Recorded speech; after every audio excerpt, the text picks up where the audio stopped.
반갑습니다. 차니쌤입니다. 이번 영상에서는 하천 지형을 총 정리해 보도록 하겠습니다. 바로 가시죠!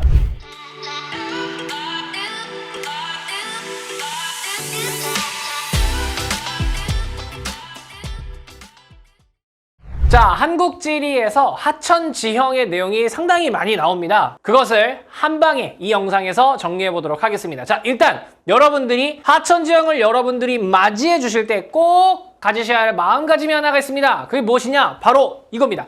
하천은 워터 슬라이드다. 자, 여러분, 하천은 워터 슬라이드입니다. 여러분, 워터 슬라이드 혹시 타보신 적 있으십니까? 저는 워터파크를 아직 가본 적이 없습니다 하시는 분은 워터 슬라이드 말고 미끄럼틀로 생각해 주세요. 하천은 워터 슬라이드 아니면 미끄럼틀이다. 여러분, 이것을 마음속에 확 새겨 두시고 쌤의 설명을 드리면 라고 딱 떠오르실 겁니다. 하고 이해하실 수 있을 겁니다. 편하게 이해하실 수 있으니까요. 꼭 머릿속에 하천은 워터 슬라이드다, 하천은 미끄럼틀이다라는 걸 꼭 머릿속에 새겨 두시기 바랍니다. 그래서 관련 영상을 하나 보고 오도록 하겠습니다. 자세히 봐주시기 바랍니다. 영상 나갑니다. 자, 여기 고성박물관의 미끄럼틀을 한번 타보도록 하겠습니다. 제가 한번 타보겠습니다. 이렇게 생겼구나.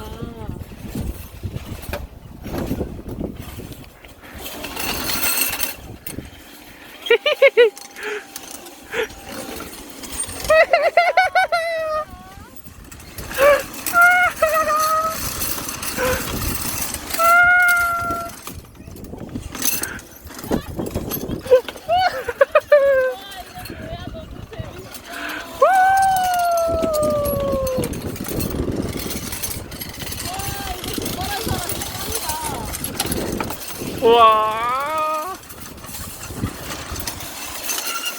와, 저렇게 놓으니까 오빠 너무 빨리 가. 오!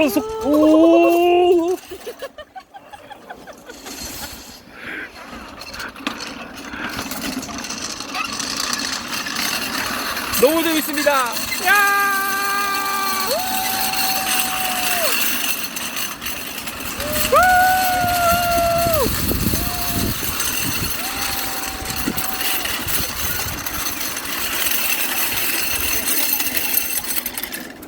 영상 잘 보셨나요? 중간중간 영상에 자막이 나왔을 텐데요. 그 자막들과 선생님이 지금부터 설명하는 내용들을 결합시켜서 생각해 보시면 훨씬 더 하천 지형이 쉽게 다가오실 겁니다. 자, 그러면 하나씩 스텝 바이 스텝으로 하천 지형 들어가 보도록 하겠습니다. 자, 첫 번째, 하천은 어디서 어디로 흐를까요? 먼저 정리해 볼게요.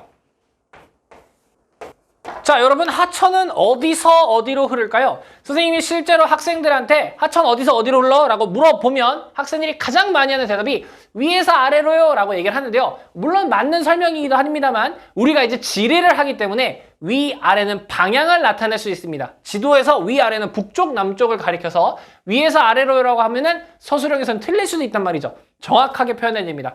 하천은 어디서 어디로 흐릅니까? 위에서 아래로, 이걸 조금 더 고급지게 표현해보자고요. 어디서 어디로? 높은 곳에서 낮은 곳으로 흐른다 이거죠. 자, 하천은 높은 곳에서 낮은 곳으로 흐릅니다. 그럼 why? 왜 하천은 높은 곳에서 낮은 곳으로 흐를까? 대답할 수 있어야 됩니다. 우리는 뭐의 영향을 받기 때문에? 바로 중력의 영향을 받기 때문이죠. 자, 여러분, 생각보다 이 높은 곳에서 낮은 곳으로 흐른다라는 이 기본적인 내용이 하천 지형을 이행할 때 아주 큰 도움이 됩니다. 머릿속에 확 집어 넣어주시기 바랍니다. 호잇! 높은 곳에서 낮은 곳으로 좀 더 디테일하게 들어가 보도록 하자고요. 자, 높은 곳이라 하면 우리가 이제 지리를 배우고 있으니까 높은 곳이라고 하면 보통 산맥이나 고원 이런 쪽에서 출발을 하는 겁니다. 어떤 거가요? 빗물이 모여서 그 물들이 시작하는 거잖아요. 그게 하천이잖아요. 그래서 높은 산맥이나 높은 고원에서 하천이 시작됩니다. 그럼 이 친구는 어디까지 흐르게 될까요? 하천이 어디부터 어디까지 흐르는 걸 우리가 하천이라고 부를까요? 우리는 그걸 목적지라고 표현하겠습니다. 목적지. 하천의 운명은 시작한 곳에서 목적지에 갈 때까지입니다. 그럼 이 목적지의 대표적인 게 어떤 게 있는데요? 가장 대표적인 목적지가 바다입니다. 바다. 그래서 하천이 바다에 도착하면 하천은 거기서 끝나는 거죠. 네. 근데요, 꼭 바다까지 가는 건 아니에요. 바다까지 못 미치고 중간에 멈추는 친구들도 있어요. 중간에 멈추는 친구, 즉 육지 한가운데에 멈췄다는 거죠. 육지 한가운데에 멈춰서 보통 물이 고여 있는 곳, 우리 그걸 뭐라고 부릅니까? 호수라고 부르죠. 그래서 바다 혹은 호수까지 흐르게 됩니다. 우린 이걸 목적지라고 표현을 하도록 하겠습니다. 다시 정리. 하천은 어디서 어디로 흐른다고요? 높은 곳에서 낮은 곳으로. 왜요? 중력 때문에요. 그렇기 때문에 우리가 배운 높은 곳, 산맥이나 고원에서 하천이 시작되고 그리고 목적지까지 흐른다. 그 목적지는 대표적인 게 바다랑 호수다. 괜찮으신가요? 자, 이렇게 첫 번째 하천 특징 살펴봤습니다. 두 번째 특징으로 넘어가 볼게요. 자, 두 번째는 우리가 하천을 직접 그려볼 겁니다. 하천을 그려보도록 하겠습니다. 자, 우리가 하천을 그리기 위해서는 반드시 시작하는 곳이 필요합니다. 그게 산맥이었습니다. 대표적인 게 산맥이었죠. 그럼 우리가 보통 산을 그려라 하면은 이런 식으로 그릴 겁니다. 자, 산을 그렸고요. 여기서 빗물이 내립니다. 빗물이 내렸습니다. 자, 그럼 이 빗물은 산이 이렇게 있다면 어떻게 흘러내릴까요? 높은 곳에서 낮은 곳으로 흐르는 건 배웠으니까 우리가 이렇게 흐를 텐데 요 산, 여기 이렇게 뛰어넘으면서 강이 흐르진 않겠죠. 왜? 높은 데서 낮은 데로 흐르니까요. 그래서 이 빗물이 오면 강물의 시작은 이런 식으로 이렇게 갈라지게 될 거예요. 산에서 빗물이 내리고 갈라지면서 흐를 거예요. 즉, 이 산봉우리 정상, 요 정상은 비가 내리고 강물이 시작될 때 그 강물이 갈라지는 경계가 됩니다. 강물이 갈라지는 경계가 돼요. 그래서 이 산봉우리 끝부분을 우리는 뭐라고 부를 거냐면 물을 나누는 경계다. 그래서 분수계라고 부를 겁니다. 나눌 분자예요. 물을 나누는 경계다 이겁니다. 그래서 산봉우리는 분수계입니다. 산봉우리들이 쭉 이렇게 모여있으면 거기가 분수계가 되는 겁니다. 괜찮으실까요? 자, 그러면 하천 옆에다 제대로 그려보도록 하겠습니다.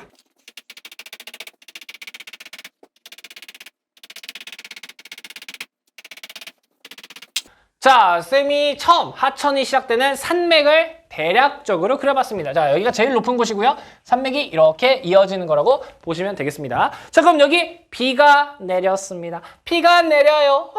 내리면 자, 우리가 봤던 것처럼 분수계 역할을 이 산봉우리 연결된 요 친구들이 하니까 분수계 이렇게 노란색으로 그릴까요? 자, 요 경계. 이런 경계를 따라서 물들이 나눠지게 됩니다. 이게 분수계인 겁니다. 이게 분수계예요. 이렇게. 자, 그럼 여기서 이제 빗물이 내렸을 때 물이 갈라지니까 이렇게 갈라져서 흐르겠죠. 이런 식으로.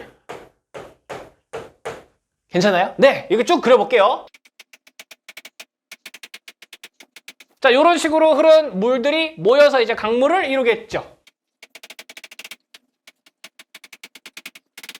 네, 이런 식으로요. 네, 선생님이 대충 그렸습니다. 네, 여러분들이 아마 선생님 거 똑같이 따라 그리실 필요도 없고요. 만약에 그리신다면, 그러니까 여러분들이 산맥 마음대로 모양 그려보시고 나누는 경계로 강물 모이게끔 그려보시면 되겠습니다. 자, 그럼 이렇게 흐른 물들이 모일 겁니다. 이렇게요.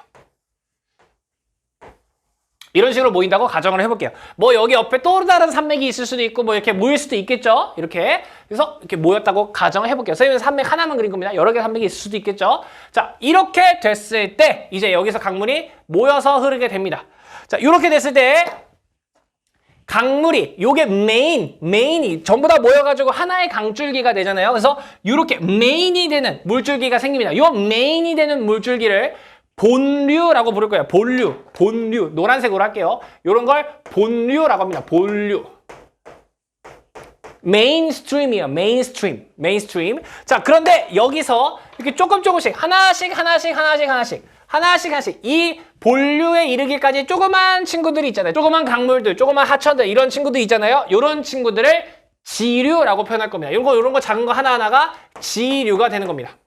네, 우리가 뭐 본선, 지선 이런 말 쓰잖아요. 네, 또 아니면 뭐 도로에서는 간선도로, 뭐 지선도로 막 이런 말 쓰잖아요. 네, 지류라고 표현하는 겁니다. 사이드에 있는 거예요, 사이드. 본류를 만들어주는 작은 친구들을 지류라고 표현을 할 겁니다. 자, 하천이 이제 모여서 흐른대요. 흐를 때 여러분 강물을 그려보세요 하면 어떻게 그리세요? 직진 이렇게 그리시지 않죠? 강물을 그릴 때 보통 어떻게 그립니까? 이렇게 그리시죠? 그래서 나도 그렇게 그릴 거예요. 호리 이런 식으로요. 네, 그리고 가장 최종 도착지가 어디였죠? 바다였었죠. 물론 바다가 아닐 수도 있지만 네, 바다라고 가정을 하겠습니다. 바다까지 흐르는 모습. 그래서 우리가 하천을 그리라고 하면 보통 이런 식으로 그릴 수 있을 겁니다. 자, 지금 우리가 이렇게 하천을 그릴 때 꾸불꾸불하게 그렸잖아요. 이렇게 꾸불꾸불 흐르는 걸 공류한다라고 이제 앞으로 표현하겠습니다. 공류한다. 꾸불꾸불 흐르는 걸 공류한다 그럽니다. 미리 좀 얘기할게요. 뒤에서 할 거지만 왜 공유할까요? 하천은 어디서 어디로 흐른다고요? 높은 곳에서 낮은 곳으로요. 그러니까 여기 평지를 달릴 때도 높은 곳에서 낮은 곳을 찾아 낮은 곳을 찾아 떠나다 보니 이렇게 꾸불꾸불 흐를 수밖에 없는 겁니다. 괜찮으시죠? 좋습니다. 자, 하천을 이렇게 그리고 나면요, 우리가 보통 이렇게 산지 구간을 흐르게 되는 이 구간, 산지 구간을 우리는 하천의 상류 지점이다 라고 표현을 합니다. 네, 보통 산지를 흐르는 딱 요 정도까지 여기를 상류 구간이다 이렇게 부르고요. 그리고 산자락 아래에서 여기 바다 구간까지를 중하류라고 표현을 합니다. 하천의 중하류다. 이렇게요. 좋습니다. 자, 그러면 하천의 상류하고 중하류의 차이를 비교해 보도록 하겠습니다. 차이. 자, 먼저 속도 한번 볼게요. 속도. 유속 한번 보도록 하겠습니다. 유속. 물의 속도, 하천의 속도입니다. 자, 선생님이 하천은 워터 슬라이드라고 했던 거 기억나실까요? 자, 여러분, 워터 슬라이드가 아무래도 빠른 속도에 우리가 워터 슬라이드를 타려면 어떤 워터 슬라이드를 타야 됩니까?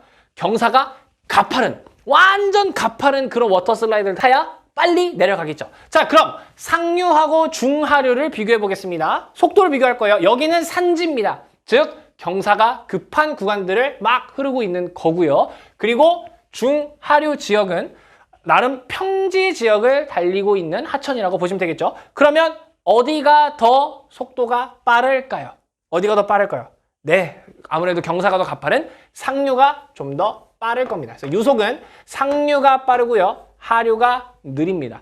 자, 물론 각 구간별 아주 자세히 들여다보고, 그리고 여기 하천의 그 기반함이 무엇인지, 또 주변 구성 물질이 무엇인지, 유량은 얼만큼 되는지 등등에 따라서 유속이 달라지기도 합니다만, 우리가 고등학교 교육 과정에서 이 하천 지형을 이해할 때 하천의 상류는 유속이 빠르다, 중하류는 느리다라고 해도 크게 지장이 없기 때문에 일단 이렇게 하도록 하겠습니다. 물론 디테일하게 들어가면 다 유속이 다를 수도 있지만 상류 지역이 보편적으로 빠르다, 중하류 지역은 보편적으로 느리다. 왜냐면 경사가 급하고 경사가 약하니까.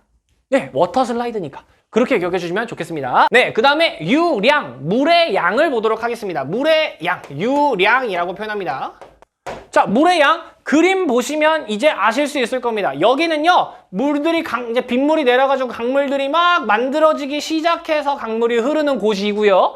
그 물들이 모여서 흐르는 곳이 중하류입니다. 어디가 물의 양이 더 많을까요?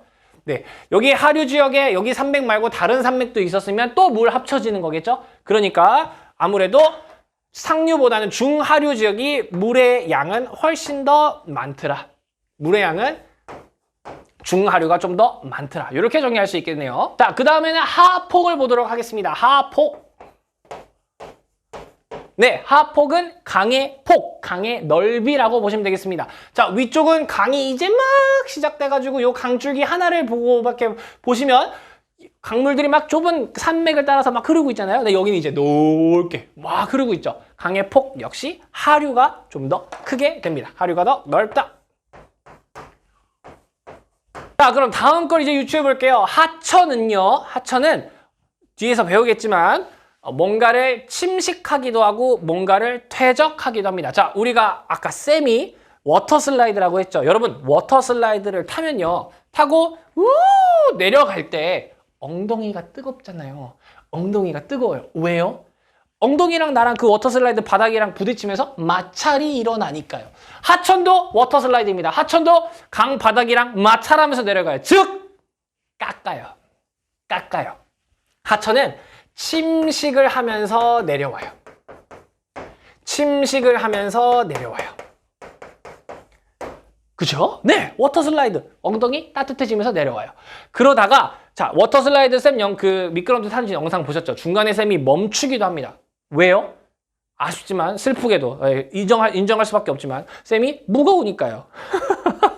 무거워서 멈춘 거죠. 그럼 강물들도 마찬가지로 모래, 흙, 자갈 여러 가지 물질들을 같이 으쌰 하면서 내려올 텐데 그때 무거운 친구들은 내려놓기도 한다 이거죠. 즉 퇴적도 한다 이 말입니다. 퇴적도 한다 이 말이에요. 하천은 항상 침식과 퇴적을 동시에 하고 있어요.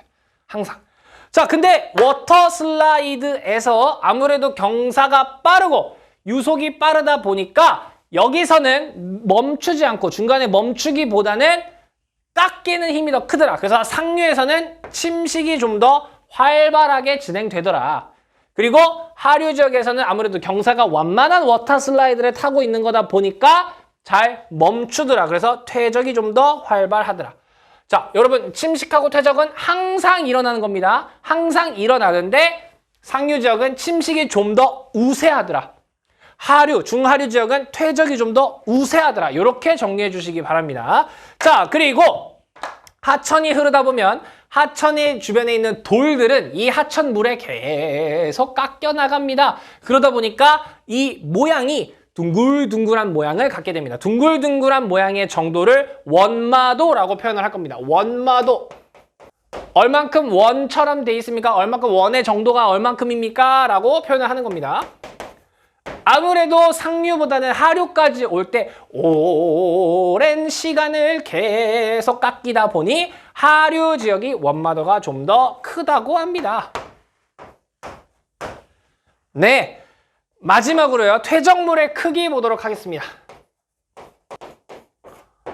자, 아무래도 위쪽은 이제 막 물이 내리기 시작해가지고 무거운 친구들을 옮길 수 있는 힘이 거의 없어요. 왜냐면 물의 양이 너무 없거든요. 물 양이 너무 없다 보니까 쌤처럼 무거운 친구들이 위쪽에서도 멈췄듯이 이쪽에서도 멈추더라 이겁니다. 무거운 친구들이. 그래서 위쪽이 퇴적물의 크기가 더 크고요. 아래쪽으로 갈수록 물의 양도 많아지고 하다 보니까 천천히 갈 수 있는 친구들까지 다 가더래요. 그래서 퇴적물의 크기가 여기는 좀 작더라. 요렇게 정리를 할 수 있겠습니다. 좋습니다. 두 번째 특징인 하천 그려보는 것까지 해봤고요. 상류와 중하류 구분해봤고 상류와 중하류의 특징도 한번 쭉 정리해봤습니다. 다음으로 넘어가 볼게요. 세 번째 특징 가겠습니다. 세 번째 특징 하천에 하는 역할들을 살펴볼게요.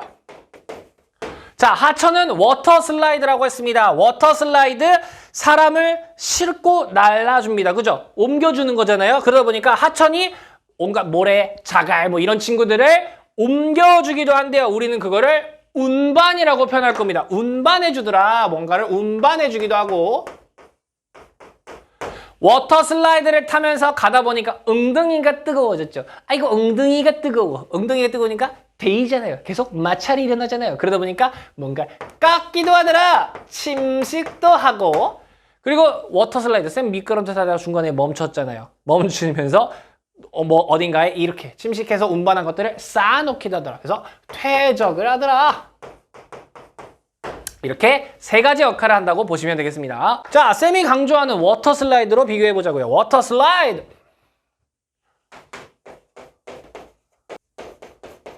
자, 우리가 워터 슬라이드를 타다 보면요. 엉덩이가 뜨거워요. 왜요? 마찰이 일어나고 있으니까요. 그리고요. 선생님이 중간에 보여드렸던 영상에서 선생님이 커브길 만나니까 바깥으로 쏠리려고 그랬죠. 워터 슬라이드에서 바깥으로 쏠리려고 합니다. 네, 이렇게 두 가지 정리해봤어요. 자, 이거 두 개 다 뭡니까? 옆에 벽을 쓸면서 가고 있잖아요. 쓸면서 가다 보니까 여러분 선생님이 미끄럼틀을 거기서 한 번만 탔다고 생각해보세요. 그러면 침식은 안 일어났을 거예요. 그러나 선생님이 그 미끄럼틀을 1000만 동안 쉬지 않고 탔다고 생각해보세요. 세상에. 선생님 엉덩이는 나만 하지 않았을 것이고요. 네, 그 커브길에서 선생님은 그 커브길을 완전히 다 깎아버렸을 거예요. 1000만 동안 탔대요. 어마어마하지 않습니까? 그러니까 엉덩이 뜨거워 바깥으로 쏠리려고 해 이것들이 침식이 일어난 거죠. 자, 조금 더 들어가 볼게요. 강물은요, 계속 흐르니까 우리가 미끄럼틀을 탈 때 바닥이 계속 엉덩이가 뜨거웠듯이 바닥을 계속 뜨겁게 달구면서 갑니다. 바닥을 뜨겁게 하는 거. 그래서 우린 이거를 밑에 쪽을 침식한다. 그래서 하방 침식이라고 부를 거예요. 밑에 쪽을 침식하면서 간다 이겁니다. 자, 바깥으로 쏠리려고도 했죠. 바깥으로 쏠리려고 하니까 옆을 침식하고 있는 거 아닙니까? 옆을. 그래서 우린 이거를 측방 침식한다 라고 부를 거예요. 괜찮으시죠? 네. 자, 그리고 우리가 워터 슬라이드를 타면요, 물이 그 바닥에 물 흐르고 있잖아요. 물이 우리를 옮겨주죠.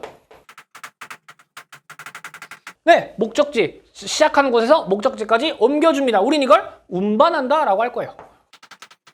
자, 여러분, 근데 운반할 때 모든 걸 다 운반할 수는 없겠죠. 자, 그때그때 상황에 따라 다를 거예요. 자, 선생님 영상에서 아가는 되게 멀리까지 갔는데 선생님은 바로 앞에서 이렇게 멈추고 막 그랬잖아요. 그죠? 왜요? 무게 때문에요. 그래서 하천은 운반할 수 있는 능력이 그 퇴적물, 그러니까 자기가 갖고 가는 물건의 무게랑도 연관이 있을 수 있을 것이고요. 그리고 물이 많이 흐를 때는 쌤처럼 무거운 사람도 휙 갈 수 있지만 물이 얼마 안 흐르면은 쌤처럼 무거운 사람은 멀리 못 가잖아요. 그래서 물의 세기에 따라 사람들이 멈춰. 우리는 이렇게 멈춰서 한 군데 모이게 된 것을 퇴적됐다라고 표현을 할 겁니다. 자, 그러니까 무거운 사람도 있을 것이고 가벼운 사람도 있을 거란 말이죠. 이런 걸 이렇게 퇴적해 주는데, 자, 선생님이 물론 중간에 멈추기도 했습니다만 그 미끄럼틀을 탈 때요. 사실상 반드시 멈출 수밖에 없는 구간이 있죠. 반드시 멈추는 구간이야. 선생님이 아무리 미끄럼틀을 재밌게 타서 중간에 멈추는 건 뭐 실수였다 한들 무조건 멈추는 구간이 있습니다. 거기가 어딜까요? 거기가 어딜까요? 워터 슬라이드가 이렇게 있다면 짠! 쌤은 반드시 멈추는 구간 여길 거예요. 왜요? 더 이상 경사가 없으니까요. 즉 속도가 더 이상 안 나니까요. 왜 가끔 여러분 워터 슬라이드 모양 중에 이런 거 있는 거 혹시 아세요? 이렇게 생긴 거? 요런 워터 슬라이드? 그럼 여기서 야! 하고 가다가 선생님처럼 무거운 사람은 여기서 멈출 수도 있잖아요. 너무 슬프네요. 그죠? 왜요? 여기는 경사가 없으니까요. 물은 어디서 어디로 흐른다고요? 높은 곳에서 낮은 곳으로 흐려요. 높은 곳으로 낮은 곳으로 가는데 이 낮은 거, 그러니까 높은 곳과 낮은 곳의 차이가 작으면 작을수록 잘 멈추겠네요. 즉 정리해보면 반드시 멈출 수밖에 없는 상황이 언제냐? 하천이 목적지에 도착했을 때입니다.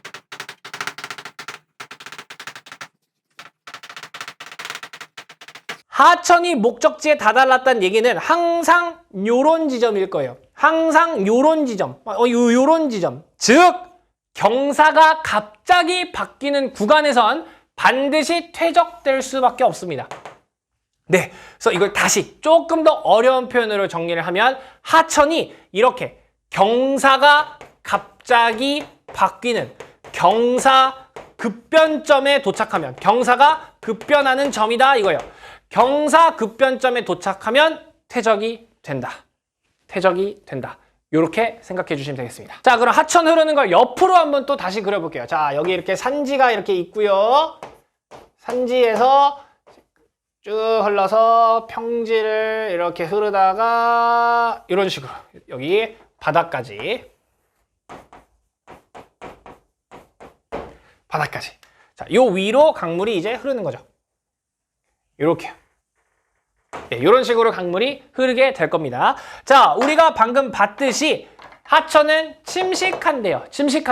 하천은 아래쪽으로 깎으면서, 왜냐면 여기 계속 엉덩이가 뜨거워 계속 뜨거우면서 흐른대요. 네, 자, 그럼 이거 미끄럼틀이라고 생각해보세요. 선생님이 여기서 미끄럼틀을 탑니다. 야후, 신난다 미끄럼틀. 한 번 타면 엉덩이 한 번 뜨겁고 말 건데 선생님이 여기서 1000만 년 동안 탔대요. 1000만 년 동안. 엉덩이는 남아나지 않겠네요. 그죠? 이 땅도 남아나지 않았을 거예요. 땅도 미친 듯이 깎였을 거예요. 땅도 계속 깎였을 거예요. 엉덩이 계속 뜨거우니까요. 아래쪽으로 하는 거 우리가 이거 측방 침식이라고 했습니다. 그러면 얘는 1000만 년 동안 어디까지 깎았을까요? 어디까지 깎았을까요? 어디까지 깎았을까요? 어디까지 깎았을까요? 하천이 최종으로 도착하는 여기까지. 왜요? 하천은 높은 곳에서 낮은 곳으로 흐르니까요. 경사가 있어야 흐를 수 있거든요. 그러니까 그 경사가 없어지는 순간까지 침식을 하는 겁니다. 그 없어지는 순간이 언젠데요? 도착지랑 평행이 되면 더 이상 하천은 흐르지 않겠죠. 거기까지 침식하는 겁니다. 즉 하천이 깎는 곳이 어디까지? 하천의 최종 목적지까지. 그래서 여기가 하천이 침식하는 기준이 되는 곳이더라. 요걸 우리는 침식 기준면이라고 부를 거예요. 침식 기준면. 침식 기준면이 어딘데? 목적지다, 목적지. 하천의 목적지가 침식 기준면이다. 그럼 중간에 호수에서 멈추는 하천은 거기까지 깎을 것이고 끝까지 바닥까지 가는 하천은 바닥까지 깎을 것이다. 거기가 침식 기준면이 될 것이다. 이겁니다. 괜찮으실까요? 그래서 앞으로 침식 기준면이란 말이 나오면 하천의 목적지구나. 주로 바다가 되겠구나. 혹은 호수가 될 수도 있겠구나. 이렇게 생각해 주시기 바랍니다. 좋습니다. 다음으로 넘어가 볼게요. 자, 그럼 이제 하천의 기본적인 특징 또 살펴보겠습니다. 하천은요, 높은 곳에서 낮은 곳으로 흐르다 보니 낮은 곳을 찾아서 자기 멋대로 일로 갔다가 일로 갔다가 일로 갔다가 막 이렇게 흘렀잖아요. 그래서 우리가 하천을 그리면 어떻게 그렸어요? 이렇게 그리잖아요. 그죠? 우리는 이걸 뭐라고 불렀습니까? 아까 공유한다 그랬죠. 하천은 공유한다는 기본적인 특징을 갖고 있습니다. 그래서 이 공유를 어디서 잘할 수 있을까요? 평지에서 잘할 수 있겠죠. 평지에서 이렇게 공유하는 하천을 우리는 자유공유하천이라고 부를 거예요. 너무 자유롭게 지 멋대로 공유하는 하천이구나. 자유공유하천이 하천의 기본적인 특징이 되겠습니다. 괜찮으실까요? 특히 어디서 볼 수 있다고요? 자유공유하천 중하류 지역에서 볼 수 있다고요. 상류 지역에서는 왜 자유공유하천을 보기가 좀 어려울까요? 내가 자유롭게 흘러야 되는데 산이 있네. 아이고, 이게 산이 있네. 산이 없네. 근데 여기는 산이 없네. 홀후! 흐를 수 있는 거죠. 괜찮으시죠? 네. 자, 여러분. 하천은 뭐라 그랬죠? 하천은 워터 슬라이드라 그랬습니다. 자, 워터 슬라이드. 우리 이쪽으로 이렇게 흐른다고 가정해 볼게요. 워터 슬라이드 선생님이 탑승했습니다. 따따따따. 출발하겠습니다. 야호! 따라라라라. 유후! 자! 여기에 도착했을 때요, 선생님이. 여기에 도착했을 때 선생님은 어느 쪽으로 몸이 쏠릴까요? 자, A하고 B라고 해볼게요. 선생님은 A쪽과 B쪽 중에 어디로 쏠리게 될까요? 자, 예, 간단하죠? 하면 이렇게 쏠리면서 갈 겁니다. 쏠리면서. 그러다 보니 A쪽과 B쪽이 있을 때 A쪽이 속도도 빨라지더래요. 여기 속도가 좀 느려지더래요. 여러분이 이미 경험해 보신 겁니다. 그죠? 네. 이거 있잖아요, 여러분. 운동장에서 친구랑 같이 이렇게 손을 이렇게 넷이서 이렇게 잡고 있는 거예요, 이렇게. 극단적으로 하기 위해서 6명 정도 그리겠습니다. 자, 이 친구들이 원을 그리기로 했대요, 원. 원을 그리면서 자기들끼리 이렇게 돌기로 했대요. 돈대요, 그냥. 네. 그럼 여기 있는 친구는 요만큼만 돌면 되고요. 여기 있는 친구는 이만큼 돌아야 되고요. 여기 있는 친구는 이만큼 돌아야 되고요. 여기 있는 친구는 이만큼 돌아야 되고요. 이 친구는 뛰어야 돼요. 계속 뛰어야 돼요. 그죠? 즉, 바깥쪽에 있을수록 더 빨라져요. 원심력이랑 뭐 그런 것 때문에 그런 거죠. 네. 어쨌든 저기도 마찬가지입니다. 저기도 여기 지울게요. 하천이 흐르면서 여기서 빨라집니다. 유속이 빨라집니다. 빠르고 선생님이 여기서 쏠렸잖아요. 그러면서 내가 벽을 긁으면서 가네요. 벽을 긁으면서 가네요. 그래서 여기서는 측방 침식이 활발하게 진행이 된대요. A 지역에서는요. 옆을 긁으면서 가니까요. 팍 긁으면서 가니까요. 여기서는 오히려 유속이 느려지다 보니까 느려지면 무거운 친구들 갖고 갈 힘이 없어지잖아요. 중간에 내려놓게 되더래요. 퇴적 현상이 발생하더래요. 여기서는 퇴적이 발생하더래요. 여기서는 침식, 이 바깥쪽은 침식, 안쪽은 퇴적. 네. 여기도 마찬가지겠죠? 요쪽은 이제 침식, 요쪽은 퇴적. 요쪽은 침식, 요쪽은 퇴적. 요쪽은 침식, 요쪽은 퇴적. 이런 식으로 이제 되는 거예요. 자, 그러다 보니 이 밑에 쪽, 여기를 볼게요. 여기서 출발하고 있는데, 와! 하니까 이쪽은 침식. 하니까 여기도 침식. 괜찮죠? 여기도 계속 침식. 위에 침식. 위에 침식. 오 침식. 오 침식. 오 침식. 오 침식. 오 침식. 하니까 이 강물이 이렇게 만나게 되더래요. 강물이 침식 하니까 이렇게 만나게 되더래요. 그러다 보니 이렇게 강물이 흐르는 모양이 변하더라. 이렇게 만나게 되더래요. 자, 그럼 이제 강물은 어디서 어디로 흐르게 될까요? 강물은 원래는 이렇게 흘렀잖아요. 근데 이제 강물이 이쪽으로는 안 흐르기 시작하더래요.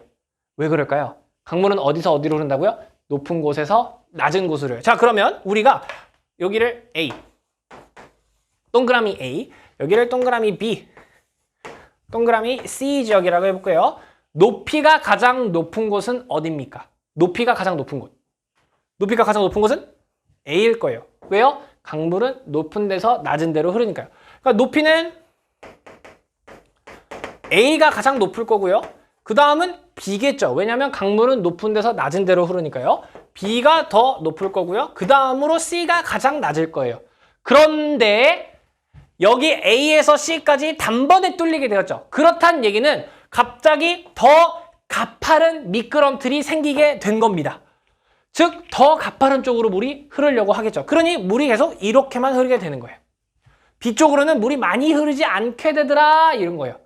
네, 괜찮으시죠? 그리고 아까 이쪽은 침식이었는데 이쪽은 퇴적이었죠. 이쪽은 또 퇴적 현상이 일어나고 있다 보니까 결국에 마지막에는 이 하천은 이 모양으로 이렇게 잘린대요. 이게 잘린대요. 와, 강물이 이제 이렇게 흐르고 여기는 뚝 떨어져 나왔네요. 뚝 떨어져 나와서 요 친구, 얘는 호수대요. 이제 호수. 물이 흐르지 않고 이제 호수가 되었죠. 호수야. 호수라서 이 호수를 우가코라고 부릅니다. 자, 여러분, 우가코 교과서나 수능 특강에서 소의 뿔 모양의 호수라고 되어 있는데요. 여러분, 이렇게 생긴 소뿔 보신 적 있으십니까? 선생님이 생각하는 소뿔은 그렇게 안 생겼는데요. 그냥 이렇게 뿅 이렇게 생겼는데요. 그렇게 생긴 호수는 아니거든요. 여러분, 이게 조금 안타까운 현실인데 여러분, 우가코가 영어로는 옥스보우예요. 옥스보우. 맞나요? 스펠링? 그 편집자가 확인해 줄 겁니다. 옥스보우인데 이게 뭐냐면 소들이 끼는 이렇게 쟁기 모양, 이렇게 생긴 거예요. 이렇게 생긴 쟁기 모양. 선생님 사진 띄워 놓을게요. 그거를 보고서 이거를 일본 친구들이 이거를 우각, 한자로 우각이라고 표현했고 우린 그걸 또 그대로 번역해 오니까 소뿔 모양처럼 생긴 호수야 이렇게 돼버린 거예요. 소뿔 모양 아니에요. 애초에 쓴 표현 자체가 이건데 이렇게 생긴 거. 소뿔이라는 건 이제 앞으로 좀 정정돼야 될 표현일 겁니다. 네, 우가코. 아무튼 이렇게 생긴 공유하는 하천에서 떨어져 나와서 생긴 호수야. 그거를 우가코라고 부른다. 네, 우가코라고 부른다라고 봐주시고요. 자, 이 우가코 호수인데요. 더 이상 물이 공급되나요? 물이 공급 안 돼요. 그럼 계속 이제 증발될 거예요. 언젠간 증발이 되겠네요. 증발이 되면 어떻게 될까요? 사라지겠죠. 그럼 강물이 흘렀던 흔적만 남겠네요. 여기는 과거에 강물이 흘렀어라는 흔적. 강물이 과거에 흘렀던 곳이야. 그래서 옛 구자. 과거에 하천이 흘렀던 길이야라고 표현한 겁니다. 구하도라고 합니다. 구하도. 그래서 우가코는 나중에 구하도가 될 가능성이 매우 높은 거죠. 괜찮으실까요? 좋습니다. 자, 그리고 공유하는 하천 옆에다 좀 다시 그려보도록 하겠습니다. 공유하는 하천이 이게 생겼잖아요. 이렇게. 자, 여러분, 하천은요 자연스러운 우리 인간의 경계 역할을 해주는 친구입니다. 경계 역할을 해주는 친구인데 하천이 이런 모양으로 생기면 사실 경계를 하기가 조금 애매하죠. 예를 들어 여기가 경기도라고 하고 여기는 강원도라고 해볼게요. 자, 여기 이 하천이 경기도와 강원도의 경계래요. 그러면은 A 사람은요 경기도에 있는 거죠. 지금 하천이 경계니까. 근데 B라는 사람은 지금 강원도에 있는 거죠. 근데 더 가까운 건 경기도예요. 여기 저 강원도에도 가까운데 경기도예요. 뭔가 이상하잖아요. 그죠? 그리고 이렇게 됐을 때 인간이 이용하기에 제일 어려운 게 평야. 농사 지을 땅을 예쁘게 만들어야 되는데 그렇게 하기도 좀 어렵고 또 관리하기도 어렵더라. 그래서 현대 과학기술이 발전하니까 이 강을 인위적으로 어떻게 만듭니까? 일자로 만드는 겁니다. 그냥 일자로 만드는 거예요. 그냥 일자로 만드는 겁니다. 요거를 하천 직강화 공사라고 합니다. 직선으로 만들었다 이거예요. 자, 이렇게 되니까 여러분 장점 바로 보이십니까? 관리하기 너무 편해졌어요. 관리하기 너무 편해졌고요. 행정구역 경계로 하기도 아주 좋아졌네요. 딱 들어맞으니까요. 그러나 단점이 있더라. 자, 우리 여기서도 봤지만 A, B, C 높은 지점 봤었잖아요. 원래는 얘가 이렇게 흘러야 되는 하천인데 지금 우리가 그냥 일직선에 완전 가파른 워터슬라이드, 미끄럼틀을 만들어버린 거예요. 유속은 어떻게 됐을까요? 유속은 훨씬 빨라지게 됩니다. 그럼 이 밑에, 이 강물 요 밑에 지금 그리지 않은 요 밑에 살고 있던 사람들은 원래는 강물이 이렇게 왔던 강물이 이제는 오! 이렇게 오는 거잖아요. 그러면 그 사람들은 더 홍수의 위험성이 커지겠죠. 홍수 위험성이 좀 더 커지더라. 어디서? 이 직강화 공사한 아래쪽 지역이. 그래서 직강화 공사한 게 무조건 장점만 있는 것은 또 아니더라. 이렇게 또 정리해 주시면 되겠습니다. 좋습니다. 다음 특징 또 넘어가 보도록 하겠습니다. 자, 여러분 하천의 기본적인 특징이 공유한다라는 특징이 있었습니다.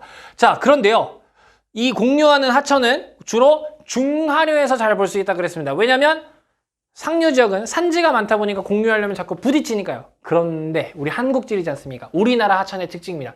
우리나라 하천은요. 상류에서도 자유공유를 합니다. 자유공유하는 건 평지 지역에 훨씬 유리한 조건인데 우리나라 하천은 산지에서도 공유하더래요. 그래서 이걸 뭐라고 부르냐면 산지를 휘감으면서 파고든 공유 하천이다. 그래서 이거를 감입 공유 하천이다 라고 부릅니다. 자, 여러분 감입 공유 하천이 꼭 우리나라에만 있는 것은 아닙니다. 당연히 세계지리에도 있습니다. 네, 그런데 이렇게 한국지리니까요. 이런 식으로 정리 좀 해주시기 바랍니다. 자, 우리나라의 지형 형성 과정을 좀 살펴봐야겠죠. 우리나라의 지형. 우리나라는 오랜 시간 지각 변동을 받지 않았죠. 과거에. 그러다 보니까 평탄한 땅을 이루었습니다. 네, 우리 지형 형성했던 거 기억나시죠? 그럼 여기 위에서 자유공유 했을 겁니다. 자유공유하고 있었을 거예요. 거의 평지 지역을 이렇게 막 흐르고 있었을 텐데 신생대 제3기에 우리 한반도가 있으면 동해가 벌어지면서 밀었죠. 무슨 운동? 경동성 요곡 운동이 일어납니다. 그러다 보니 이 자유공유하는 와중에 얘가 서서히 올라간 거죠. 서서히 올라가니까 워터슬라이드의 경사가 점점 커지는 거죠. 그렇다는 얘기는 속도는 점점 빨라지고 점점점 엉덩이는 더 뜨거워졌을 것입니다. 침식이 더 활발해졌겠죠. 그러다 보니 이 모습 그대로 후벼 파면서 내려간 거예요. 후벼 파면서. 그래서 최종적인 상태는 경동성 요곡 운동으로 인해서 이렇게 올라갔을 것이고 올라가서 여기서 자유공유하면서 내려갔다. 그래서 우리나라 하천은 산지 상류에서도 공유하면서 흐르는 모습을 갖게 됐다. 그게 감입 공유 하천이다. 괜찮으실까요? 자, 여러분, 그래서 요 지역 지금 이렇게 공유하는 요 지점 있죠? 요 지점을 조금 우리가 확대해서 보고자 합니다. 여기서 확대해서 보고자 해요. 자, 원래 하천은요, 단면적을 보면 이런 식으로 하천이 흐르고 있었을 겁니다.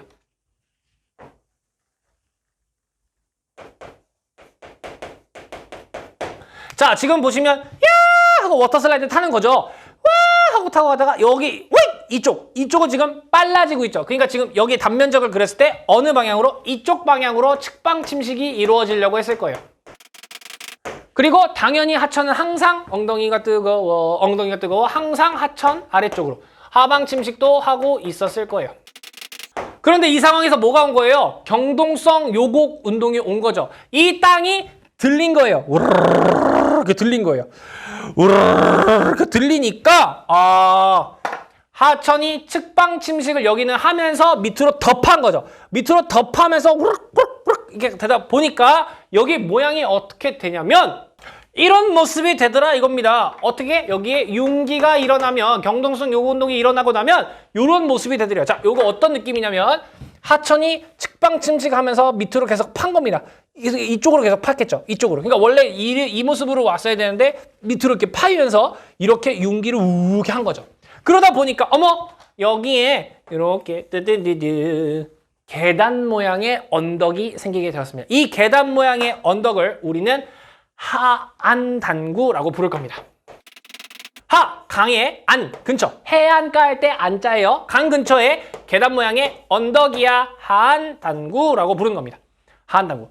자, 요 하안단구는요. 과거에 여기 하천이 흘렀던 곳이죠. 하천이 흘렀던 곳인데 융기에 의해서 생긴 지역입니다. 그러다 보니 하안단구에서는 과거 강물이 흘렀던 흔적을 볼 수가 있습니다. 하안단구에서 과거 강물이 흐른 흔적을 볼 수 있다. 대표적인 게 여러분 둥근 자갈입니다. 둥근 자갈. 여러분 그 돌이 여러분 그 왜 뾰족뾰족한 돌들이 있고 둥근 돌이 있잖아요. 둥근 돌이 되려면 반드시 물의 영향을 받아야 됩니다. 강물 혹은 바다. 강물 혹은 바다. 단순히 비만 내려서는 안 되고요. 강물과 바다에 오랜 시간 침식을 받아야 둥글둥글한 모양이 됩니다. 아까 우리 그걸 원마도라고 표현했었거든요. 둥글둥글한 돌들이 이런 데서 막 발견이 돼요. 막 이런 데서 둥근 자갈들이 발견이 됩니다. 둥근 자갈이 발견됐다? 결국 물의 영향을 받았었구나. 그럼 여기 산지니까 산지에서 물의 영향? 강물밖에 없구나. 그래서 과거 강물이 흐른 흔적이 있었구나라는 걸 알 수 있게 되는 거죠. 자, 여러분 그래서 우리나라 하천에서는 우리나라 하천이 상류 지역에서 공유해서 감익공유 하천을 볼 수 있죠. 그리고 그 지역에 가면은 하안단구를 볼 수 있습니다. 이 두 친구들 원래는 없었어요. 원래 없었는데 왜 생겼습니까? 경동성 묘곡 운동이 없었으면 이 친구들도 없었을 겁니다. 즉 이 두 친구 중요합니다. 중요합니다. 감익공유 하천과 이 하안단구 요 두 친구는 우리나라가 과거에 평탄한 땅이었고 과거에 옛날에 낮았는데 지금은 높아졌구나의 증거가 됩니다. 그래서 얘는 융기 증거 지형이에요. 융기 증거 지형이다. 네. 혹시 앞부분 기억나실까 모르겠어요. 여기에 한 가지만 좀 더 하면 더 좋겠어요. 뭐까지? 고위평탄면까지. 고위평탄면까지 우리나라의 융기 증거 지형이구나. 좋습니다. 좋습니다. 다음으로 넘어가 볼게요. 자, 하천의 6번째 특징 보도록 하겠습니다.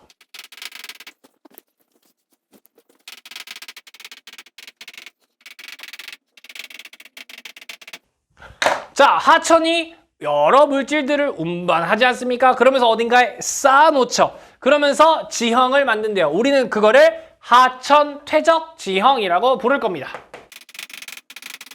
자, 하천이 만드는 지형들 살펴볼게요. 자, 일단 하천 다시 그려보도록 하겠습니다. 빠르게 그릴게요. 자, 하천의 상류 지역을 좀 그려봤습니다. 산 너무 많이 안 그리고 이거 하나만 그렸습니다. 자, 이렇게 물이 모여가지고 흐르게 될 겁니다. 자, 옆에서 보면요. 옆에서 그리게 되면은 산지가 막 있으면 여기를 이제 흐르다가 이제 평지를 만나는 거죠. 평지를 만나는 거죠. 평지를 만났다? 우리가 아까 체크했던 자, 평지를 만난다? 평지를 만난다? 요 부분. 지금 요 부분. 같은 색깔로 했네요. 자, 보라색으로 할게요. 자, 요 부분. 지금 요 부분과 요 부분인 거예요. 경사가 급변하는 지점 우리 아까 체크했었죠. 경사 급변점입니다. 여기가. 경사가 급변하는 지점이다 보니까 하천이 여기다가 자기가 갖고 온 물건들을 다 뿌릉 내뿜더라. 뿌릉 내뿜더라. 펌퍼지 이렇게 내뿜더라 이겁니다. 자, 선생님과 함께 봤었던 첫 동영상 기억나세요? 어린이 친구는요 미끄럼틀이 도착했을 때 되게 멀리까지 앞에 가 있었어요. 근데 선생님은 미끄럼틀 멈추자마자 바로 앞에 멈췄어요. 왜요? 슬프지만 쌤이 무거우니까요. 무거우니까 바로 앞에 멈추고요. 가벼운 친구들은 멀리까지 갈 수 있는 거죠. 그러다 보니 이 경사급변점이 만나면 하천이 이렇게 펑퍼짐한 모양으로 뭔가를 쌌더라 이거예요. 펑퍼짐한 모양으로 뭔가를 이렇게 쌌더라. 옆에서 보면 이렇게 되는 겁니다. 요 친구 하늘에서 보니까 야 이거 마치 우리가 쓰고 있는 부채처럼 생겼구나. 부채처럼 생겼네. 그래서 이거를 선상지라고 부르기로 했습니다. 부채 선자예요. 부채 모양의 생긴 지형이구나 이렇게 한 겁니다. 자, 방금 말씀드렸다시피 선생님은 미끄럼틀 바로 앞에 멈췄고요. 조그만 아기는 멀리까지 갔습니다. 즉 무거운 돌은 바로 앞에다 멈춰놨다는 거고요. 가벼운 돌들은 멀리까지 갔다 이겁니다. 그래서 무거운 돌은 바로 앞에 이렇게 쌓이게 되는 거예요. 그리고 이제 중간 사이즈 돌들은 이런 식으로 이런데 네, 중간 사이즈 돌들이 이렇게 쌓였겠죠? 네, 그리고 마지막 제일 작은 사이즈 돌들은 마지막에 쌓였을 겁니다. 네, 선생님이 드르륵을 잘 못합니다. 자, 요런 식으로 쌓였을 거예요. 옆에서 그리면 여기는 큰 돌, 여기는 작은 돌, 그리고 맨 마지막엔 아예 작은 돌. 이렇게 아예 작은 돌 이런 식으로 이렇게 쌓였다는 거죠. 그래서 이 퇴적물의 크기랑 그리고 이제 선상지의 모양을 보고서 요거를 3등분 했습니다. 위쪽은 선상지의 정상 부근이야. 그래서 선정이라고 부를 거고요. 가운데쯤은 선상지의 중앙 부분이야. 그래서 선앙이라고 부를 거고요. 아래쪽은 선상지의 끝 부분이야. 그래서 한자로 끝 단자 써가지고 선단이라는 표현을 쓸 겁니다. 선정, 선앙, 선단 이렇게 되겠다. 이렇게 보시면 되겠습니다. 자, 그럼 이렇게 퇴적된 거 위로 이제 하천이 또 흐르기 시작할 겁니다. 하천은 이제 여기 다 퇴적시키고 이 위로 이제 하천이 흐를 텐데, 자, 여러분 엄청나게 큰 돌에다가 혹시 물을 뿌려본 적이 있으실까요? 그 자갈밭이라고 해야 될까요? 자갈밭 같은 데다가 우리가 이렇게 물을 뿌리면 어떻게 될까요? 그 물들이 이렇게 위에 이렇게 차나요? 다 안쪽으로 스며들죠. 왜냐면 돌이 너무 크면은 그 공간이 너무 커서 그 사이로 물들이 쭉쭉쭉 빠져 내려가거든요. 그러다 보니까 여기서도 하천이 위에서 흘러야 되는데 흐르다가 호릭 다 숨어버리는 거예요.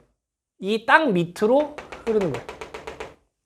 옆에서 볼게요. 하천이 흐르다가 두꺼운 돌이 있으니까 이게 흘러야 되는데 물이 호릭 빠져버린 거예요. 어디서? 이 밑으로 흐른다. 이 밑으로 흐른다.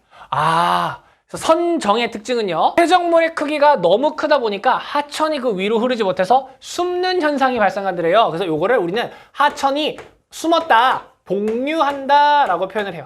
선정에서는 하천이 복류합니다. 네, 하천이 복류한다. 이렇게 또 네. 선정에서 하천이 복류하더라. 그리고 다시 이렇게 밑에서 숨다가 ปุ๊! 솟아오르는 구간이 나타나더래요. 잘 숨어서 그러다가 여기서 뽀! 하고 다시 올라오더래요. 이걸 물이 솟아올랐다. 우리는 이걸 용천한다 라고 표현합니다. 용천. 용천하다. 여기가 용천한다. 용천하는 곳이에요. 선단에서 용천을 하더라. 선상지의 특징입니다. 왜냐하면 퇴적물의 크기가 다르다 보니까 이런 현상이 발생하더라. 좋습니다. 자, 그럼 한국지리에서 가장 중요한 게 뭐냐? 선정, 선앙, 선단을 우리 인간이 어떻게 토지 이용을 했을까? 그겁니다. 어떻게 토지 이용했을까? 자, 여러분 이렇게 퇴적물의 크기가 크고 물이 아예 숨어버린대요. 그럼 여러분 여기서 농사 짓기 쉬울까요? 농사 짓기 어려울 겁니다. 어떤 농사가? 벼농사가요. 벼농사는 물이 찰랑찰랑 계속 차 있어야 되거든요. 근데 얘는 그렇지 않단 말이에요. 그러다 보니까 여기서는 농사를 좀 짓기 어려우니 선정에선 주로 밭농사나 아니면 과수원으로 주로 토지를 이용했습니다.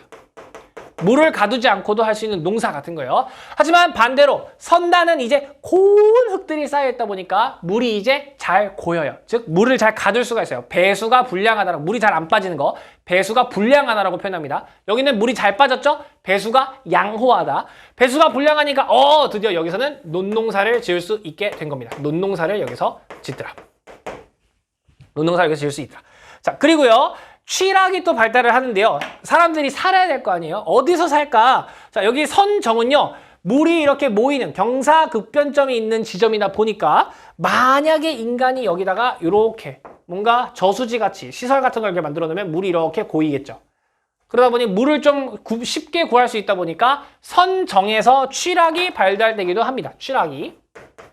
네, 여러분 취락이 마을이라는 뜻입니다. 마을. 그리고 여기 선단 역시 논농사가 행해지니까 여기서도 취락이 잘 발달할 수 있겠죠. 그리고 물을 또 구할 수 있으니까 용천하는 곳이 있으니까요. 그래서 이런 식으로 토지 이용을 했더라. 좋습니다. 자, 근데 여러분 아쉽게도 우리나라는 이 경사가 급변하는 지점이 좀 크면 클수록 선상지가 잘 생기는데 우리나라 산지들이 좀 낮죠. 많이 낮잖아요. 기껏해야 2000m 되는 산은 다 북한에 있고 남한에는 2000m 넘는 산도 별로 없단 말이에요. 그러다 보니까 우리나라는 이 선상지가 잘 발달하지 않습니다. 왜냐? 경사급변점이 다이나믹한 지점이 없기 때문이에요. 그래서 우리나라는 좀 발달이 미약하다라는 거 체크해 주시면 좋을 것 같습니다. 자, 그리고 하천은 이제 여기를 지나서 중하류 지역을 이렇게 자유롭게 공유하면서 흐를 겁니다. 자, 여기 자유롭게 공유하는 이 지점 좀 확대해서 보도록 할게요. 이 지점이요. 여기를 좀 확대해서 보도록 하겠습니다. 하천의 단면을 그려보면 이런 식으로 그릴 수 있을 겁니다. 하천은요, 이렇게 흐르다가 갑자기 불어나는 순간이 있습니다. 그게 언제입니까? 바로 홍수가 났을 때입니다. 비가 어마어마하게 왔을 때요. 자, 비가 어마어마하게 오니까 이 하천이 넘칩니다. 하천이 넘치는 걸 뭐라 그러냐면 우리는 범람한다 라고 표현합니다. 범람한다, 범람. 자, 하천이 이렇게 범람하면서 만드는 지형을 범람원이라고 표현을 합니다. 범람원, 범람원. 하천이 넘쳐 흘러서 생긴 지형이 범람원입니다. 이 범람원 어디서 잘 넘칩니까? 요 자유공유 하천에서 많이 넘치니까 자유공유 하천 있는 전 일대, 여기가 다 범람원이라고 보시면 되겠습니다.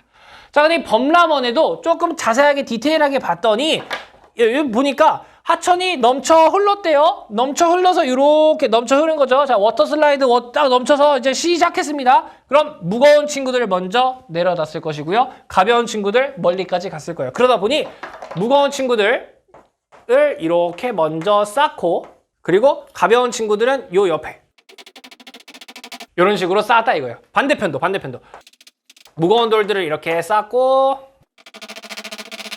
가벼운 돌들은 이렇게 쌓더라. 이렇게 쌓더라. 아, 자, 모양을 보니까요. 자, 우리 이제 인간이 여기 딱 보니까 여기는 큰 돌들이 쌓여있는 지역이고요. 여기는 작은 모래나 뭐 점토 이런 애들이 쌓인 곳입니다. 그러다 보니까 얘는 나중에 이제 여기가 이제 퇴적된 지형이 되고 나니까 원래 하천이 여기서 넘쳤었는데 이제는 이렇게 넘쳐야 되는 거죠. 마치 얘가 제방 역할을 해주고 있는 거예요. 그러다 보니 자연이 만들어준 제방이다. 그래서 우리가 이걸 자연 제방이라고 부릅니다. 네, 그리고 이 뒤쪽에 고운 이런 점토 이런 친구들이 쌓인 이곳을 제방의 뒤쪽에 있는 습지다. 그래서 배후지에 있는 습지다. 그래서 배후습지라고 부릅니다.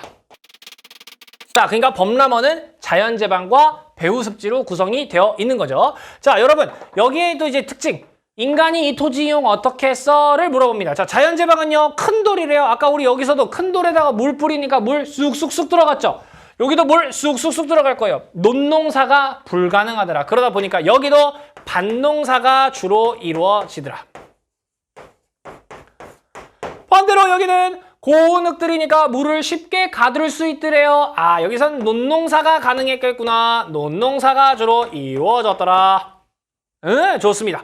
자, 그리고요, 취락이 어디서 발달하니를 한국지리에서는 알기를 원합니다. 취락, 전통 취락이에요. 전통 취락. 전통 취락이 어디에 발달할까? 자, 여러분, 전통 취락이 발달하려면 일단 사람이 자연의 그 재해로부터 피해야 되잖아요. 가장 그 조선시대나 뭐 이랬을 때 위험한 그 자연재해가 뭐였겠어요? 홍수였단 말이죠. 어디가 홍수를 더 빨리 피할 수 있을까요? 그 선생님이 실제로 학생들한테 물어보니까 학생들이 전부 다 선생님 여기다 집을 짓는 게 좋을 것 같아요 이러더라고요. 여기다 집을 지었을 때 문제는 뭐냐면 하천이 물론 범람은 쉽게 하지 않을 텐데요. 비가 오면 하천이 범람하는 거에 의해서는 막을 수 있을지언정 여기 고운 흙들이라 배수가 불량하다며요. 물이 잘 밑으로 안 빠진다며요. 비가 오면 이미 여기 바로 차는 거죠. 바로 물이 차버리는 거예요. 그래서 여기에서 처음에 사람들이 집을 짓지 않고 여기다가 집을 먼저 지었대요. 여기가 1번이에요. 왜요? 일단 여긴 높아요. 높으니까 일단 홍수의 피해로부터 쉽게 피할 수 있었을 테니까요. 네. 그리고 나서 배수시설, 물을 빨리 뺄 수 있는 시설이 생기고 나서는 이 밑으로 가게 됩니다. 그래서 처음에는 자연제방의 취락이 형성이 되고요. 그 다음에 배후습지의 형성이 되게 됩니다. 과학기술 발달에 의해서요. 좋습니다. 자, 그리고 선생님이 맨날 그림을 이렇게 그리면요. 학생들이 자연제방 요만하고 배후습지 요만해 이렇게 생각하는데 여러분, 요 범람원의 크기는 거의 몇 킬로미터입니다. 몇 킬로미터. 굉장히 넓어요. 굉장히 넓어요. 선생님이 그림 때문에 그냥 이렇게 그린 거지 실제로는 굉장히 넓은 범위에 나타난다라는 거 체크해 주시길 바랍니다. 좋습니다. 이 범람원 살펴봤고요. 자, 이제 마지막 여기 하천 쭉 흐릅니다. 자, 여러분 선생님 공간이 부족하니까 이 하천 이렇게 흘러가지고 여기로 왔다고 해볼게요. 자, 여기로 왔습니다. 내려옵니다. 내려와서 최종 목적지인 어디? 바다에 도착하게 됩니다. 바다. 바다. 자, 여러분, 우리 최종 목적지는 요 그림 좀 이어서 그려볼까요? 요 그림. 자, 하천이 쭉 흐르다가 요렇게 바다 만난 거죠. 그러니까 쌤은 지금 여기를 그리려고 하는 거예요. 여기입니다. 여기. 똑같은 지점이에요. 여기. 지금 여기 이제 경사가 또 없어지는 구간이잖아요. 우리 이거 뭐라고 부른다고요? 경사 급변점. 그럼 그동안 열심히 막 갖고 오고 쌓아놓고 또 여기 범람원 만들면서 하다가 마지막까지 갖고 온 친구들을 드디어 펑퍼짐 쌓는 거예요. 드디어 펑퍼짐 쌓는데 그 모양이 어떻게 생겼더라? 이렇게. 우선이 좀 비슷하게 그렸는데 위에서 보니까 삼각형 모양이더라. 삼각형 모양이다. 그래서 과거, 그러니까 여러분 이 말의 기원이 어디냐면 그 이집트 나일강 들어보셨죠? 나일강 삼각주 모양이 하늘에서 보면은 삼각형이에요. 그래서 그때 당시 썼던 그 고대 문자 요게 델타입니다. 델타. 여러분 왜 그 미적분 하시다 보면 변화량 이걸로 하시잖아요. 그죠? 델타. 그래서 요걸 델타라고 불렀고 우린 그걸 그대로 번역해서 삼각주라고 번역을 했습니다. 삼각형으로 쌓인 겁니다. 강이 갖고 온 최종적으로 갖고 온 거기 때문에 정말 아주 가벼운 친구들까지 끝까지 따라왔겠죠. 무거운 친구들은 이미 다 여기 중간에 다 내려놨으니까요. 그래서 여기 삼각주는요 아주 오늘따라 드르륵이 진짜 안 되네요. 정말 아주 고운 모래들만 여기 삼각줄에 엄청나게 쌓아둔 겁니다. 그러다 보니 엄청 고운 흙이래요. 물을 가두기가 쉽습니다. 배수가 불량하다. 그러다 보니 토지 이용은 어떻게 했겠습니까? 논농사를 주로 했다. 즉 가장 비옥한 토양이라고 생각하시면 되겠습니다. 가장 비옥한 토양인 거예요. 가장 비옥한 토양. 자, 그런데 바다에 이렇게 막 모래 같은 거를 펑퍼짐하게 쌓으려면 바다가 고요한 상태여야겠죠. 바다가 계속 파도를 빡 치고 계속 조류, 밀물썰물 왔다 갔다 하면은 삼각주가 잘 생기지 않습니다. 즉, 이 삼각주가 잘 생기려면 파랑의 힘이 약하거나 아니면 조류의 힘이 약해야 잘 생깁니다. 그런데 우리나라는 이 조류라는 친구가 세계적이죠. 어마어마하게 세지 않습니까? 그러니 우리나라의 서해안에는 삼각주가 잘 발달하지 못합니다. 북한에 있는 압록강 빼고요. 북한에 있는 압록강을 빼고 우리나라 한강 삼각주 없습니다. 우리나라 금강 삼각주 없습니다. 우리나라 영산강 삼각주 없습니다. 네, 그나마 있는 곳, 그러니 거기가 시험에 가장 잘 나옵니다. 거기가 어디냐? 우리나라의 낙동강이에요. 낙동강. 남해안으로 흐르는, 부산을 가로질러 영남 지역을 관통해서 흐르는 낙동강의 삼각주가 매우 크게 형성이 되어 있습니다. 낙동강. 그럼 이거 토지 이용 농사도 짓고요. 이 위에 이제 시가지가 생겨가지고요. 여러분 그 부산 김해라는 곳 들어보셨을까요? 거기가 이제 삼각주 위에 있는 곳이에요. 그래서 거기에 공항도 있어요. 김해공항이 삼각주 위에 만들어진 겁니다. 네, 그래서 이렇게 삼각주가 형성이 된다. 자, 다시 정리할게요. 하천이 정말 길게 왔죠. 하천이 운반 퇴적하면서 지형을 만듭니다. 우린 그걸 하천 퇴적 지형이라고 부를 거고요. 언제 쌓냐? 하천이 경사가 급변하는 지점에서 만났을 때, 즉 멈출 때 만들더라. 그래서 상류 지역에서 멈추는 첫 번째 지점 여기죠. 그래서 여기서 만드는 거 부채 모양의 선상지. 이거를 세 부분으로 나눴어요. 선상지의 정상, 선정, 선상지의 중앙, 선앙, 선상지의 끝, 선단. 이렇게 했고요. 요거 나누는 기준 위치도 있지만 퇴적물의 크기로도 이렇게 나눈다. 네, 그러다 보니 하천이 이 위로 흘러야 되는데 입자 크기가 너무 커 물속으로 숨어버렸다. 복류하고 그 복류한 하천이 선단 끝에서 솟아오르더라. 그걸 우린 용천한다라고 했습니다. 그래서 여기 토지 어떻게 이용해요? 여기 물이 잘 빠지니까요. 밭농사나 과수원으로 썼고요. 여기는 물이 이제 잘 빠지지 않는 곳이거든요. 물이 잘 고여요. 그래서 논농사로 썼고요. 마을이 형성되는데 여기 선정 같은 경우는 여기서 물을 쉽게 구할 수 있으니까 산 정상에 있는 물도 쉽게 구할 수 있으니까 취락이 발달하기도 했고 여기는 물이 솟아오르는 곳이고 논농사도 되니까 역시 취락이 발달하기도 했다. 자, 그리고 선상지는 우리나라에서는 크게 잘 발달되지 않는다라는 거 체크했었고요. 자, 이렇게 하천이 또 이제 자유공유하면서 이제 평지를 흐릅니다. 여기 확대해서 봤더니 하천이 이렇게 흐르는데 얘가 범람하면서 지형을 만들더라고. 그걸 우리 범람원이라고 했습니다. 잘 안 보이는데 범람원.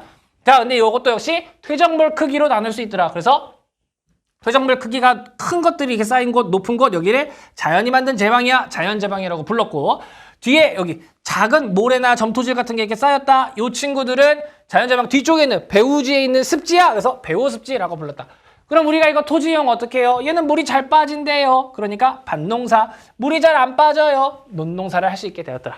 그리고 전통 취락 처음에 어디 입지했을까요? 홍수를 피할 수 있는 여기 자연제방에 먼저 하고 그 다음에 배수시설, 물을 내보낼 수 있는 시설이 잘 갖춰지게 되면 배후습지로 취락이 내려왔다. 처음엔 여기 자연제방이고 그 다음이 배후습지더라.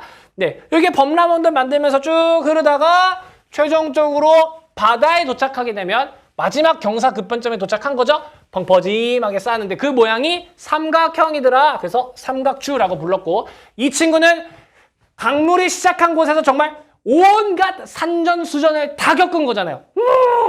하고 와가지고 마지막에 정말 고운 친구들만 쌓았더라.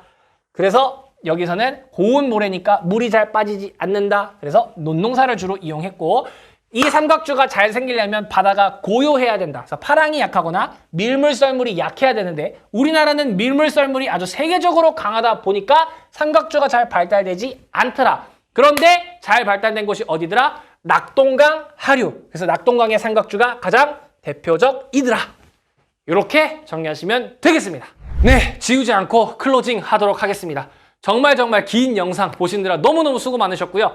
선생님이 학생들이랑 요거 거의 3시간에 걸쳐서 그 오프라인에서 진행을 했던 내용들입니다. 이렇게 한번 정리하고 여러분들이 이제 수능 특강에 있는 텍스트들 살펴보시면 훨씬 더 이해가 잘 되실 겁니다. 그려보시기도 하고 필기도 해보시면서 하천이 워터슬라이드에 기반해서 생각하면 정말 쉽게 이해가 되는구나 라고 체크해 주시면 정말 감사하겠습니다. 네. 긴 영상 보시느라 정말 너무너무 고생하셨고요. 네, 이거 여러분 지금 편집돼서 몇 시간짜리 나올지 모르겠지만 선생님 거의 지금 2시간 넘게 찍고 있거든요. 기진맥진합니다 진짜. 왜 중간에 해 바뀌는 거 보이셨죠? 편집의 힘으로 어떻게 살려보겠지만 어쨌든 긴 영상 보시느라 너무 고생하셨고 선생님은 이 내용 이제 수능 특강으로 정리하는 영상 다음 영상으로 찾아뵙도록 하겠습니다. 그러면 혹시나 궁금한 점 있으시면 댓글 남겨주시고요. 선생님은 다음 영상으로 찾아뵙도록 하겠습니다. 다음 영상에서 만나요. 화이팅!